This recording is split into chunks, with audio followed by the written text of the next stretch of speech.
Oi, pessoal, tudo bem? Meu nome é Thiago Prux, eu sou um dos sócios aqui da Capitalismo, que é uma empresa de análise e recomendações de investimentos, e hoje vamos fazer a segunda parte, do vídeo falando a respeito dos dois melhores setores da Bolsa que foi perguntado aí pra gente. Já deixo claro o convite para quem não é inscrito se inscrever no canal, para quem gostar do vídeo, dá um like e compartilhar, e claro, deixem aqui nos comentários o que vocês acham desse setor, né? O setor que a gente vai comentar hoje é o setor elétrico, né?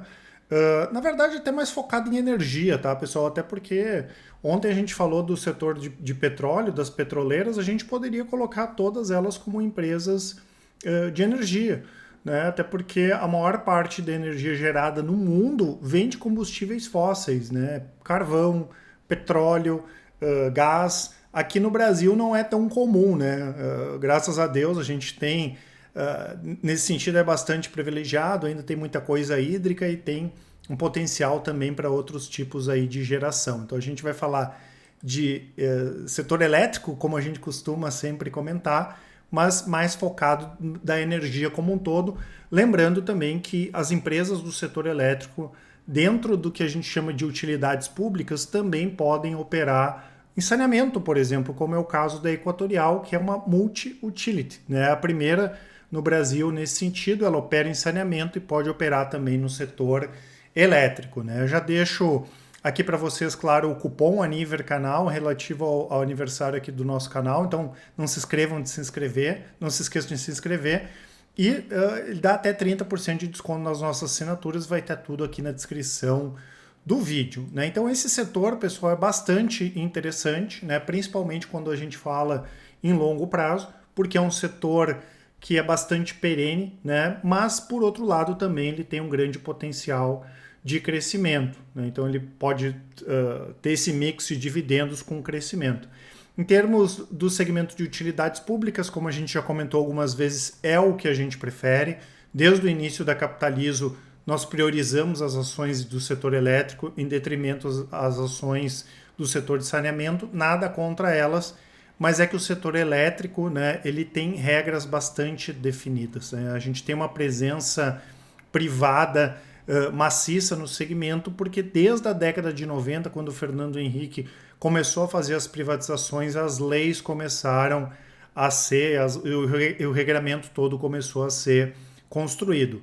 Tem risco, né, pessoal? Tem, né? A gente lembra na época da Dilma, quando teve aquele canetaço, vamos dizer assim, mas não era uma coisa sustentável, né? E a gente conseguiu perceber que o segmento, assim como qualquer outro, pode passar por problemas, mas que com essas outras opcionalidades que as empresas têm e com a gestão extraordinária, hoje é difícil errar, né? Porque tem muito mais empresas boas do que ruins nesse setor, a gente consegue escolher de maneira mais facilitada as empresas, né? O ano passado a Enel deu um reajuste médio aí na casa de 11%.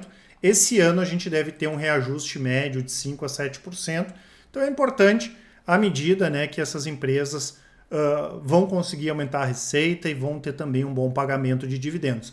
Claro que o momento que nós temos aí com a inflação um pouco mais baixa, com o juro um pouco mais alto, acaba prejudicando algumas empresas, né? Primeiro, em relação ao endividamento, a maioria delas, por causa da previsibilidade, tem um endividamento maior, né? Isso faz com que elas tenham mais despesas financeiras, só em juros, acaba se pagando mais juros, e aquelas empresas que têm os contratos atrelados à inflação, como a inflação veio menor, inclusive alguns meses com deflação, né, isso acaba prejudicando, como o caso da Taesa e da Transmissão Paulista, né, da ISA-CETEP. Mas são coisas momentâneas, tá?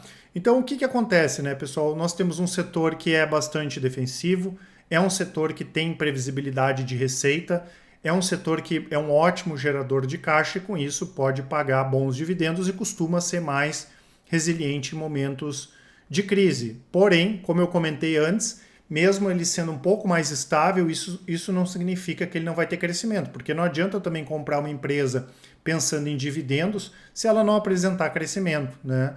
E pelo menos é estimado aí pelo Observatório Mundial de Energia, né, que a demanda vai crescer pelo menos 60% até 2040, aí nos próximos 17 anos aqui no Brasil. Então isso acaba, né, mostrando esse potencial de crescimento também que é importante. Tá? Eu lembro que eu já vou comentar a respeito aqui dos tipos, né, geração, transmissão, distribuição. A gente tem a parte que é regulada e a parte que é livre, né? Então nós temos dois ambientes de contratação. O primeiro, esse que é regulado, onde as compras e vendas de energia normalmente são realizadas aí por licitação. E nós temos o mercado livre, que cada vez vai crescer mais, onde as compras e vendas de energia são negociadas bilateralmente, normalmente, livremente. Então a empresa pode bater lá na porta da S Brasil e contratar, por exemplo, energia diretamente deles, tá? Esse aqui são os segmentos, né, pessoal? O de distribuição de energia, né, normalmente é aquele que sofre mais em momentos de crise, e esse segmento aqui é aquele que é a ponta mais próxima do consumidor, tá? A gente tem alguns exemplos aqui como Neoenergia, como Copel.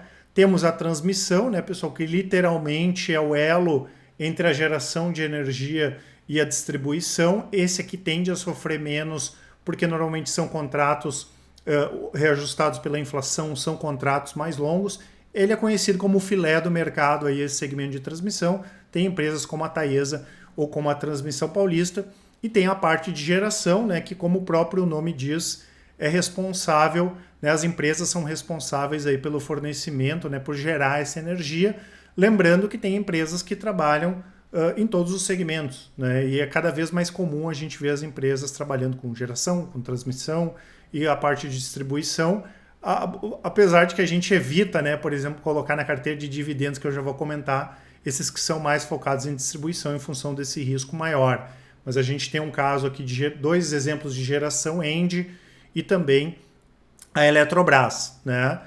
Normalmente também esse setor de geração ele pode sofrer mais, especialmente se as empresas são muito focadas em energia, em geração hídrica, né? E a gente tem secas, como foram os últimos anos. Esse ano não, esse ano está muito bom, né? Dificilmente a gente vai ter problema, mas os últimos 2 anos, por exemplo, nós tivemos chuvas abaixo da média, isso pode prejudicar, sim, essas empresas. E a parte de geração, ela tem muitas opcionalidades, né? Tem geração solar, geração hídrica, geração eólica, e até pegando esse gancho de energia, a gente pode colocar as empresas de gás aqui, tanto as empresas que trabalham com produção de gás, como é o caso da própria Eneva, ou empresas que trabalham com transporte de gás, né? Inclusive eu já comentei algumas vezes que hoje são as empresas que mais pagam dividendos, né? São as que têm as maiores margens e devem ser os maiores pagadores de dividendos. A própria Comgás é o maior pagador de dividendos, né, que trabalha com a distribuição de gás no estado de São Paulo também, né, tem contratos aí de longo prazo, né, então é um segmento bem interessante. A Itaúsa, né, tem a NTS, que é a nova transportadora do Sudeste, a ENGIE, que também tem essa parte de gás, tem a TAG, né, que foi comprada pela Petrobras. É um segmento que vale a pena ficar de olho, tá? Então, assim, pessoal, faz sentido. Tem empresas do setor elétrico, sim. Né? O pessoal da análise separou várias delas aqui, só como curiosidade para a gente ver a quantidade de ações que tem nesse setor. Isso é bom também porque a gente consegue comparar mais as empresas e o grande atrativo acaba sendo essa questão de dividendos. Então, no nosso entendimento, uma carteira de dividendos ela tem que ser, sim, feita com uma base em empresas do setor elétrico, né? A nossa carteira, por exemplo, eu vou deixar o link aqui na descrição para vocês, com os relatórios de performance aqui, né? Vocês podem clicar em dividendos, vai abrir a nossa carteira de dividendos. Ela tem um resultado extraordinário, desde aqui de 2017, né? Mais do que o dobro aqui do IDIV, bem acima do Ibovespa. Ela tem yields elevados também, e boa parte desses yields vem por causa das empresas do setor elétrico. Claro que a gente não vai montar uma carteira só focada nisso, tem outros tipos de ativos interessantes, né? Principalmente aqueles que devem pagar mais dividendo no longo prazo, porque infelizmente tem investidor que olha só para o hoje e aí acaba se prejudicando no longo prazo, né? Como eu costumo falar, década de 90 para os anos 2000, as empresas de telefonia fixa eram as grandes pagadoras de dividendos. Então, se simplesmente eu olhar só o yield daquela época, eu ia me ferrar, literalmente, e infelizmente aí a gente ia se ferrar, então a gente tem que olhar para frente também, mas é um segmento que faz todo o sentido quando a gente pensa, né, em ter uma boa base para aquelas empresas que já são boas pagadoras de dividendo hoje, tá? Tem algumas empresas aqui que têm o yield mais baixo, porque elas têm resultados mais pressionados, como é o caso aqui da própria S Brasil, da Auren também, que estão praticamente zerados, mas a gente percebe a quantidade de ações aqui que tem. Né? Tem a Lupar, aqui tem a Lupar 3, 4, Celesc, né, que tem uma chance de ser privatizada, quem sabe Energias do Brasil, que já tem ações, não pode ficar com ela, tem a CEMIG, que vem num processo bom de reestruturação, Coelce, né, que também tem chance de ser vendida, CPFL também, que é uma empresa bem interessante, a Copel, que também passou por uma reestruturação boa e vai ter o capital pulverizado agora na Bolsa, a Engie, né, que talvez junto com a Lupar e com a Equatorial sejam as melhores gestões aí das empresas do setor elétrico, tem Eletrobras, Energias do Brasil, Eneva, né, que é a antiga MPX, lembrando que a empresa pode demorar um pouquinho para pagar dividendos, porque tem muito prejuízo acumulado, mas é um case que vale a pena olhar. Energisa, que tem bastante em carteira de fundos de investimento, Equatorial, a Light, né? Dessas aqui, talvez a Light seja aquela que a gente tem que ter mais cuidado. Eu já fiz alguns vídeos aqui no canal falando da Light. É um caso bem complexo, né? Principalmente pela posição no Rio de Janeiro. Tem Neo Energia, Taesa, que tem chance de ser vendida pela CEMIG, Transmissão Paulista, que no nosso entendimento é um pouquinho inferior à Taesa na parte de transmissão.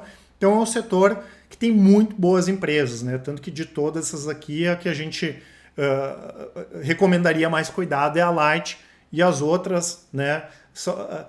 Dá para correr para o abraço a maioria delas aqui, pelo menos para avaliar, porque são boas empresas, tá? Então, setor de petróleo, né, pessoal? Um foco aí 3 a 5 anos que nós falamos ontem, ótimas perspectivas, e não só no médio e no curto prazo, mas especialmente no longo prazo, com o cenário atual e com essa perspectiva de crescimento. O setor elétrico, principalmente numa carteira de dividendos, é imprescindível aí para um bom portfólio, tá? Não esqueçam de aproveitar a nossa promoção, e eu vou deixar para vocês aqui na descrição o nosso contato. Qualquer dúvida, nos mandem um e-mail, contato@capitalismo.com.br, ou então nos chamem no WhatsApp, mandem um áudio, uma mensagem, que com certeza o pessoal do atendimento vai auxiliar a todos. Um grande abraço e ótimos investimentos. Até mais!